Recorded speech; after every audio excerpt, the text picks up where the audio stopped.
kumuha po ng mga laro. Ayan.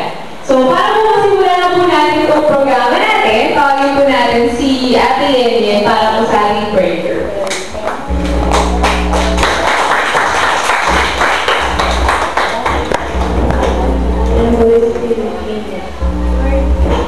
Lord, nagpapasalamat po kami sa araw na ito.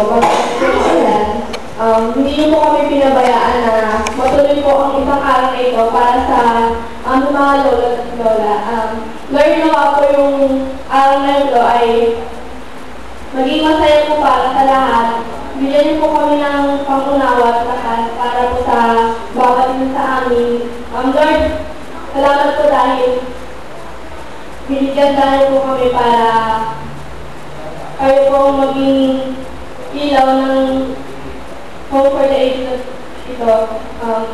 Ito po yung aming samot-dalangin sa pangalan ni Amen.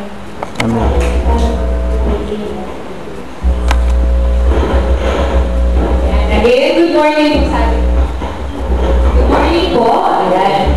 So, muli po, kami po ay mula po sa St. Philip's Choir ng Imus Cathedral. Nandito po kami ngayon para po i-celebrate po namin kasama po ninyo yung 11th founding year po ng choir namin. So, 11 years na po kami nagsisilbi sa ating Imus Cathedral. So, napili po namin kung natatandaan nyo po, mga 2005. Sino po kayo nandito na ng 2005? Parang wala ata na po. Noong 2005 po, napunta na po dito yung St. Philip's Choir para po mag-outreach din. Dito po kami, mga December po kami nagpunta noon. Ayan.